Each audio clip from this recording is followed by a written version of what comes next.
آپ اس طرح اٹھ کر چلی جائیں گی تو وہ اور غصہ کریں گی۔ خان سامہ نے دبی آواز میں کہا تھا۔ نانو کو کیا ہوا ہے؟ اس نے خان سامہ سے پوچھا۔ یہ تو پتہ نہیں، لیکن جب سے عمر صاحب، اس کی بات ادھوری رہ گئی تھی۔ نانو اس وقت ڈائننگ روم میں داخل ہوئی تھی۔ خان سامہ جلدی سے ڈائننگ روم سے نکل گیا۔ عمر نے ضرور میری بارے میں کچھ کہا ہوگا۔ یہ یکدم طیش میں آئی تھی۔ وہ نانا نانو کو بھی مجھ سے چھین لینا چاہتا ہے اور مجھ سے دوستی کے دعوے کرتا ہے۔ ناشتہ کیوں نہیں کر رہی؟ نانو نے اندر داخل ہوتے ہی اسے کہا تھا۔ اس بار بھی ان کا لہجہ کرخت تھا۔ نانو آپ مجھ سے ناراض ہیں؟ اس نے بلا کر ان سے بات کرنے کا فیصلہ کر ہی لیا تھا۔ میرے پاس اتنا فالتو کا وقت نہیں ہے کہ میں ہر ایک سے ناراض ہوتی پھروں۔ تم بیٹھ جاؤ، ناشتہ کرو۔ ان کے جملے نے اسے ہرٹ کر دیا تھا۔ مجھے کچھ نہیں کھانا۔ ٹھیک ہے، نہیں کھاؤ تم، میں تمہیں منتیں نہیں کر سکتی۔ مرید ڈائننگ ٹیبل سے چیزیں اٹھا لو۔ انہوں نے خان سامہ کو آواز دی تھی۔ علیزہ دم بخود سی رہ گئی تھی، انہیں دیکھتی رہی۔ نانو نے میرے ساتھ کبھی ایسا نہیں کیا، اور پھر آج کیا بات ہوئی؟ میری 3 دن غیر حاضری میں ایسی کیا بات ہو گئی کہ میرے ساتھ اس طرح پیش آ رہی ہیں؟ وہ ساکت کھڑی رہی تھی اور سوچتی رہی۔ تم سے مجھے کچھ بات کرنی ہے، میرے بیڈ روم میں آ جاؤ۔ نانو نے مرید کو بلانے کے بعد ایک بار پھر اسے مخاطب کرتے ہوئے کہا تھا۔ وہ کسی معمول کی طرح اس کے پیچھے ہی ڈائننگ روم سے نکل گئی تھی۔ ان کے پیچھے ان کے کمرے کی طرف جاتے ہوئے ان کا ذہن مسلسل یہ اندازہ لگانے کی کوشش میں مصروف تھا کہ ان کی ناراضگی کی وجہ کیا ہو سکتی ہے، اور کیا اب اپنے بیڈ روم میں وہ اسی بارے میں باتیں کریں گی۔ وہ وہاں کچن سے واپس لاؤنج میں آ گئی تھی، اور وہاں آ کر اس نے شہلاد کو اس کے موبائل پر کال کیا۔ ہیلو شہلاد، میں الیزا ہوں۔ اس نے رابطہ قائم کیا۔ ہاں الیزا، تم آج یونیورسٹی کیوں نہیں آئی؟ نہیں، آج میں یونیورسٹی نہیں آؤں گی۔ کیوں بھائی؟ طبیعت تو ٹھیک ہے نا؟ شہلاد کی آواز میں تشویش تھی۔ میں بالکل ٹھیک ہوں، بس دیر سے جاگی ہوں۔ یونیورسٹی کا ٹائم نکل گیا۔ رات کو پڑھتی رہی ہو؟ نہیں یار، پڑھتی نہیں رہی۔ تمہیں بتایا تھا نا عمر آ رہا ہے، اور ساری رات میں اور نانو اسی کا انتظار کرتی رہی۔ اچھا تو کیا وہ آ گیا؟ ہاں، بہت لیٹ آیا۔ کیا حال ہے؟ ابھی تو میری اس سے ملاقات نہیں ہوئی، میں تو انتظار کرتے ہوئے سو گئی۔ وہ میرے سونے کے بعد ہی آیا تھا، اور ابھی میں جاگی ہوں تو وہ سو رہا ہے۔ لنچ سے کچھ دیر پہلے ہی اٹھے گا تو بات کروں گی۔ میں نے تمہیں اس لیے فون کیا تھا کہ میں تمہیں انفارم کر دوں، ورنہ تم خواہ پریشان ہوتی رہتی۔ علیزہ نے وضاحت دی تھی۔ کل تو یونیورسٹی آؤ گی نا؟ ہاں، کل تو ضرور آؤں گی۔ خدا حافظ۔ خدا حافظ۔ خدا حافظ۔ شہلاد نے دوسری طرف سے موبائل آف کیا تھا۔ شہلاد کو فون کرنے کے بعد وہ اپنے کمرے میں آ گئی تھی، اور اس نے 2 دن پہلے ملنے والی ایک اسائنمنٹ پر کام کرنا شروع کر دیا، مگر بار بار اس کا ذہن عمر کی جانب جاتا تھا۔ کسی نہ کسی طرح سے 12 بجے تک وہ اس کی اسائنمنٹ لکھتی رہی، اور پھر اٹھ کر وہ ایک بار پھر کچن میں آ گئی تھی۔ نانو شامی کبابوں کے لیے بنایا ہوا مسالہ چیک کر رہی تھی۔ علیزہ نے بہت عرصے کے بعد انہیں اس طرح جوش و خروش کے ساتھ کچن میں کام کرتے دیکھا تھا۔ مسکراتی ہوئی باہر لان میں آ گئی تھی۔ کچھ پھول اور شاخیں کاٹنے کے بعد وہ ایک بار پھر ڈائننگ روم میں آ گئی تھی، اور وہاں اس نے انہیں ڈائننگ ٹیبل پر پڑے گلدان کو ارینج کرنا شروع کر دیا۔ وہ ترتیب مکمل کر چکی تھی اور ٹیبل سے فالتو پھول اور شاخیں اکٹھی کر رہی تھی جب اس نے ڈائننگ روم میں وہی مخصوص مردانہ آواز سنی۔ ہیلو علیزہ۔ وہ کچھ گڑبڑا گئی تھی۔ ڈائننگ ٹیبل کی دوسری طرف ایک کرسی کی پشت پر وہ ایک اپنا کوٹ لٹکا رہا تھا۔ وہ دم سادے اسے دیکھ رہی تھی۔ وہ اب ٹیبل پر اپنا موبائل اور سن گلاسز رکھ رہا تھا۔ گزرے ہوئے چند سال نے اس میں کچھ تبدیلیاں لے آئی تھیں۔ اس کا ہیئر سٹائل بدل گیا تھا۔ سول سرونٹ کے ہیئر کٹ میں وہ بہت سوبر لگ رہا تھا۔ وائٹ شرٹ کے ساتھ نیلی ٹائی لگائے ہوئے وہ بہت فارمل گیٹ اپ میں تھا۔ علیزہ نے ڈائننگ روم میں پھیلی ہوئی کیلون کی مہک کو محسوس کرنے کی کوشش کی۔ وہ اپنا کلوبن تبدیل کر چکا تھا۔ کیسی ہو تم؟ وہ ایک بار پھر اس کی طرف متوجہ ہوا تھا۔ علیزہ نے اس کے چہرے پر بہت مدد سے مسکراہٹ دیکھی۔ میں ٹھیک ہوں، آپ کیسے ہیں؟ علیزہ نے ایک گہری سانس لی اور اس سے پوچھا، اور وہ ایک بار پھر جواباً مسکرا دیا۔ بالکل ٹھیک۔ گرینی کہاں ہے؟ اس نے ان سے سوال کیا تھا۔ وہ کچن میں ہے۔ اور وہ کچھ کہے بغیر کچن کی طرف چلا گیا۔ کیا اسے مجھ سے صرف اتنی سی بات کرنی تھی؟ علیزہ نے ٹیبل پر شاخیں اٹھاتے ہوئے سوچا تھا۔ کچن میں سے آواز آ رہی تھی۔ وہ شاخیں اور پھول لے کر اپنے کمرے میں چلی گئی۔ جب وہ واپس ڈائننگ ٹیبل آئی تھی، وہ ٹیبل پر بیٹھا نیوز پیپر دیکھ رہا تھا۔ اس کے وہاں آنے پر بھی اس نے اس کی طرف توجہ نہ دی۔ علیزہ کو سمجھ ہی نہیں آ رہا تھا کہ وہ کیا کرے، وہاں رکے یا پھر کچن میں چلی جائے۔ چند سیکنڈ وہ یہی شش و پنج میں رہی، اور پھر کچن کی طرف بڑھ گئی۔ نانو کچن سے باہر نکل آئیں۔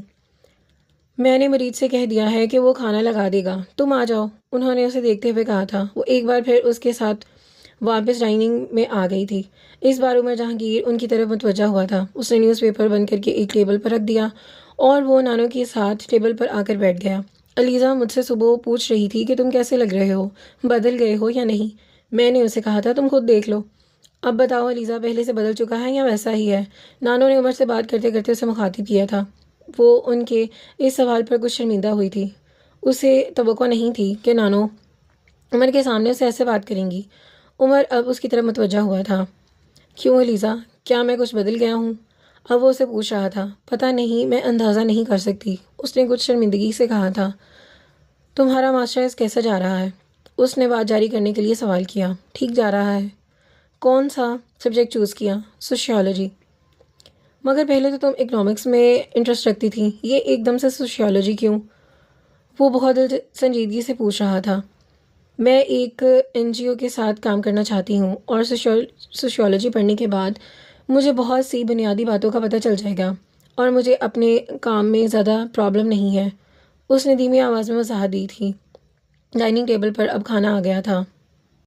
اوہ، یعنی مس علیزہ سکندر سوشل ورک میں انٹرسٹ رکھتی ہیں، NGO کے ساتھ کام کرنا چاہتی ہو؟ بے گمات والے کام ہے۔ نیوز پیپر میں چیریٹی واک میں تصویریں لگوانا چاہتی ہو؟ سوشل ورک، مختلف مقاصد کے لیے ٹکٹ خریدنے کے بغیر شرکت، غریب عورتوں کے جہیز کے لیے ہزاروں روپیہ روز خرچ کرنے والوں نے 10-10 روپے کی ٹکٹ کے ذریعے فنڈ اکٹھا کرنا، لیکن مختلف ڈونرز ایجنسیز سے ملنے والے فنڈ سے پلاٹس خریدتے ہیں۔ مختلف مقاصد کے لیے فنڈز اکٹھے کرنے کے لیے علی حیدر اور حدیقہ کیانی کے ساتھ کانسرٹس ارینج کرنا اور وہاں اپنی پوری فیملی کے ساتھ ٹکٹ کے بغیر جانا۔ تو آپ بھی کچھ اس قسم کی سوشل ورک میں انوالو ہونا چاہ رہی ہیں؟ وہ اب ایک گلاس میں پانی ڈال رہا تھا۔ علیزہ کچھ بول ہی نہیں سکی۔ اسے عمر جہانگیر سے ایسے تبصرے کی توقع نہیں تھی۔ عمر ایسی باتیں تو نہیں کرتا تھا، وہ مجھ سے تو کبھی نہیں۔ وہ ایک شوق کے عالم میں سوچ رہی تھی۔ نانو شاید علیزہ کے تاثرات بہت کچھ سمجھ چکی تھی، اس لیے انہوں نے بات کا موضوع بدل لیا۔ علیزہ تو ایسی حرکت نہیں کر سکتی اور نہ ہی کبھی ایسا کام۔ تم بتاؤ، تمہیں فوراً چھوڑنے کی کیا سوچی تھی؟ عمر نے پانی پی کر گلاس ٹیبل پر رکھ دیا تھا۔ ایک بار پھر علیزہ کی طرف متوجہ ہوا۔ ڈونر ایجنسیز اور NGOs کے بارے میں بہت سی رپورٹس میری نظروں سے گزرتی ہیں۔ یہ سب بیوروکریٹس ہوتے ہیں اور سیاستدانوں کی بیگمات کھیل کے ایڈونچرز ہوتے ہیں اور وقت گزاری کے لیے۔ علیزہ، تم تو کسی بیوروکریٹس یا سیاستدان کی بیوی بننے نہیں جا رہی نا؟ پھر تم ایسی ایکٹیویٹیز میں کیوں دلچسپی لے رہی ہو؟ اس بار اس کا لہجہ نرم مگر الفاظ ویسے ہی تیکھے تھے۔ وہ پلکیں جھپکائے بغیر اس کا چہرہ دیکھتی رہی۔ عمر اب نانو کی بات کر رہا تھا۔ میں اسلام آباد جا رہا ہوں، وہاں سے شاید کل واپس آؤں گا۔ نانو قدرے حیران ہوئی تھی۔ کیوں؟ اب اسلام آباد جانے کا کیا ارادہ ہے؟ ابھی تو صبح تو آئے ہو، آتے ہی اسلام آباد کی طرف کیا مصروفیت ہے؟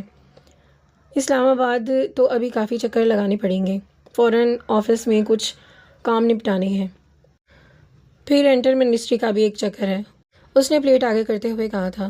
میں تم سے پوچھا تھا کہ فورن سروسز کیوں چھوڑ دی تم نے؟ نانو کو اچانک یاد آ گیا تھا۔